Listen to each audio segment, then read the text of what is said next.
தப்பிக்கவா போறேன். ஆனா நான் அவனை தப்பிக்கவே விட மாட்டேன். கிளவி நீ சொன்னாலும் சொல்லனாலும் தப்பிக்க தான் போறா. வேணாம் கிளவி விட்டுருக்கு. பேராண்டி உன்னை வெளியே விடவே மாட்டேன். நீங்க என்ன கிட்ட இருந்து தப்பிக்கவே முடியாது. அப்படி கிளவி நான் எப்படியா தப்பிச்சிடுவேன். ஒன்னால எனக்கு எதுவுமே செய்ய முடியாது. என்ன பேராண்டி மாட்டிக்கிட்டியா? இரு வரேன். டேய் எங்கடா ஓடுற? நில்லுடா. உன்னை வறுத்து சூப்புல வறுத்து சாப்பிட போறேன்டா. உன்னதான் மீன் மாதிரி தொட்டுக்கிட்டு சாப்பிட போறேன். மீன் வறுவல் அது மாதிரி இது மனுஷ வறுவல். கிளவி இதெல்லாம் தப்பு கிளவி. ஒரு சின்ன பையனை இந்த மாதிரி பண்ண பார்க்குறியே. நான் உயிர் வாழ வேணாமா?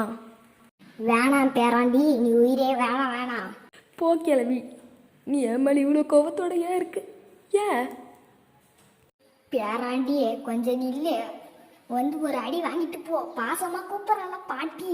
உன் பாசத்தில் என்ன ஒரு மோசம் இருக்குன்னு நல்லாவே தெரியும்.